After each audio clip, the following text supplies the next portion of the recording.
Before today's video, don't forget to subscribe so you don't miss out on the latest videos. If you want to see a case or topic covered by Paranormally Listed, then go to criminallylisted.com and fill out the questionnaire under the Suggest a Case tab. The underwater world has always been intriguing. Many people venture below the surface to find treasures at the ocean's depths, and many amazing things have been found. However, because it's so different from dry land and so vast, so many parts of it haven't yet been explored, which is why stories and folktales of worlds under the sea are so appealing. The 3 ruins on this list were found underwater and all have intriguing and captivating theories for where they came from and who made them. Number 3. The Yonaguni Monument.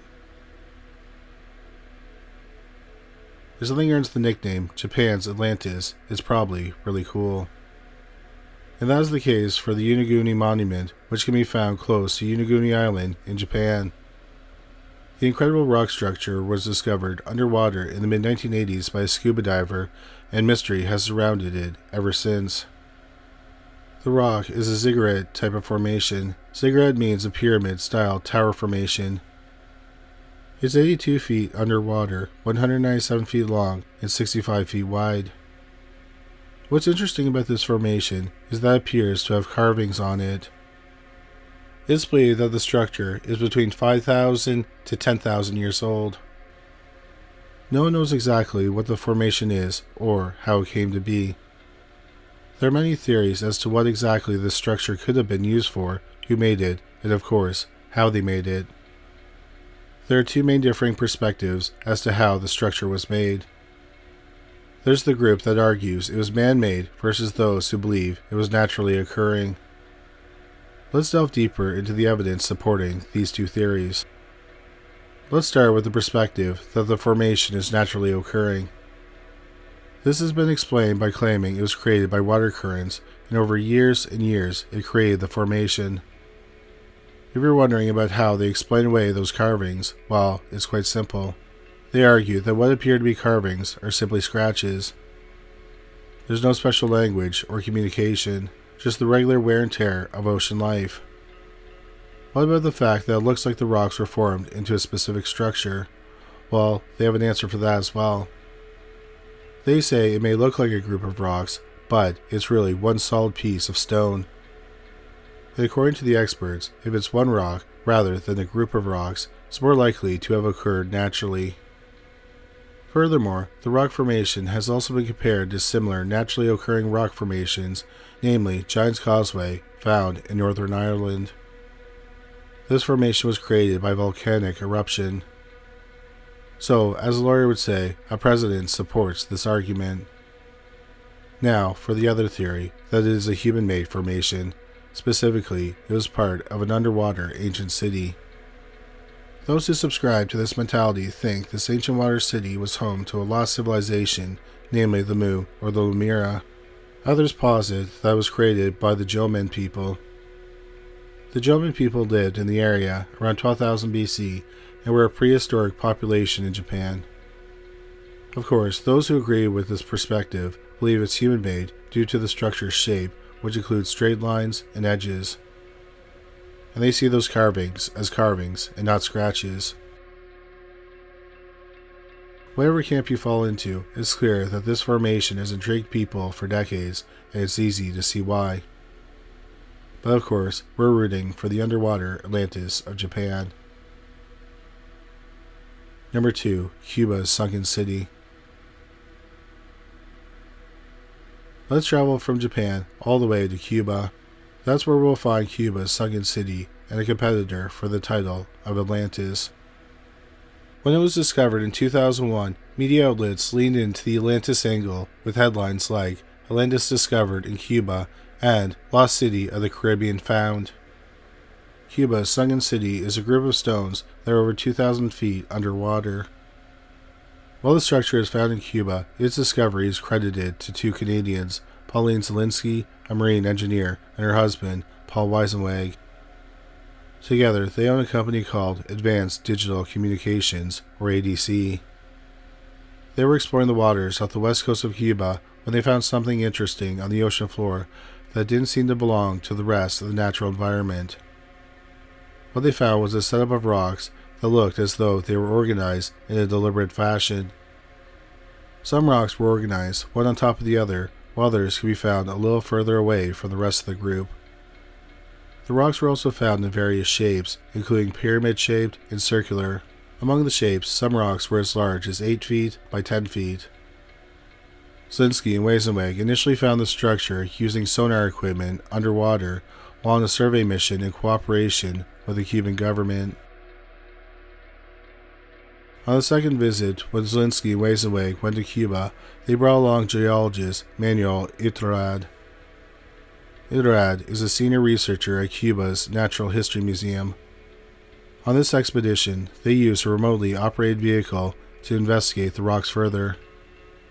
Iturrad, as well as Zelinsky and Weisenweg, all agree that this formation is not naturally occurring and was likely man-made.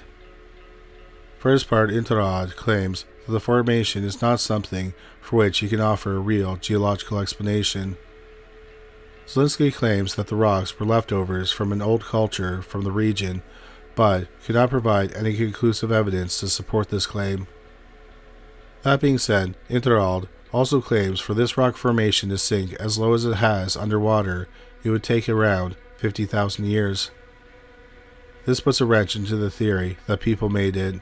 As Iturrad states, at that point in history, when the formation would have still been above water, they would have had the tools available to create something like this. Archaeologist Keith Fitzpatrick Matthews says that if the structure is from the Pleistocene era, often called the Ice Age, the formation would only be about 100 meters underwater, so it's unlikely that it's from that period as well. Some "it's not a natural formation" arguments have included theories about lost civilizations. One such theory connects the formation to legends from the Maya and the native Yutuco people. They believe that their ancestors lived on an island that seemingly disappeared. The story existed long before the formation was found, so you never know what could have been passed down with oral history. Ultimately, the origins of this formation also remain unknown. Number 1. Atlit Yam. The final formation on our list can be found about 650 to 1,300 feet off the coast of Israel and about 26 to 40 feet underwater. The entire area of this formation is 430,000 square feet, and it's believed to have been there since 8,880 to 7,550 BP. It was discovered in 1984 by Ulad Gali, a marine archaeologist. The formation includes a series of rectangular structures and walls in different positions. It also has a well-built stone wall that stretches 50 meters below the surface. There's another formation called a megalithic structure with 7 stones, each approximately 3 feet to 6 feet long, in a semicircle. 6 of the 7 stones are still upright today, yet another installation of 3 oval-shaped stones. Researchers have argued that this land was settled by Neolithic people from the pre-pottery Neolithic (PPNB) and the later pottery Neolithic period, before rising sea levels. The structure suggests that people here had an agro-pastoral marine way of life. Since the structures and formations were built before the rise of the sea level, many have given theories for how these structures were used. For example, the installation with the 7 stones seems to surround a freshwater spring, so it's likely it had something to do with the water, and some have suggested it was part of a water ritual. The well, for example, had bones in it, along with wood and stone. This has led to the question of whether it was used as a well or just a very long garbage chute. There's also a burial area in which there were 65 human skeletons, as well as bones from animals and fish. The formations may be explained as serving as places for animals to keep them from wandering off, or even dividers between the fields. The land at the time was fertile and grew wheat while it was still above water. All this paints a picture of a full society with animals in fenced-off areas, fields full of wheat, and a freshwater spring that would have been part of their daily lives. However, it's likely those who settled here and created these structures didn't remain long. It's highly probable that the people left as the sea level rose and they could not stay and maintain the community they built. But there are conflicting opinions as to what caused the structures to sink. One school of thought comes from Maria Parasacchi of the Italian National Institute of Geophysics and Volcanology in Pisa, who argues that the settlement sunk after it was hit by a tsunami caused by a volcanic collapse at Mount Etna. However, this has been disputed by some researchers who point out that the structure would not have collapsed and fallen over and remained there seemingly undisturbed to this day. They argue that the sea levels rose due to glaciers melting. Regardless of the truth, the formations were so structurally sound as they survived centuries of environmental changes to still be found upright underwater. It's likely, had the water levels not risen, it would have been possible to live there. The three formations on this list demonstrate two ideas depending on your position. If you believe they are human-made, these formations demonstrate the adaptability of humans to find ways to survive and make the environments around them function. However, suppose your position is that the structures are naturally occurring. In that case, this list demonstrates that environments are unstable and nature is just as powerful, if not more so, than humankind. And if you fall a little into column A and a little into column B, then this list illustrates that due to our constantly changing climate and landscapes, humans must continue to adapt as times change so we can continue to survive. Thank you so much for watching this video. We hope you found it interesting. If you did find it interesting, please make sure you subscribe. We'll have a new video about the paranormal every week. If you just discovered this channel, please make sure you check out our other channel, Criminally Listed. We have over 325 videos featuring bizarre but true crime stories. You can find it at youtube.com/criminallylisted. We also have a podcast about cold cases that were eventually solved called Criminally Listed Presents Into the Killing. You can find it on Stitcher, Spotify, Amazon Music, and anywhere you find great podcasts. But that's all for today. Thanks again for watching.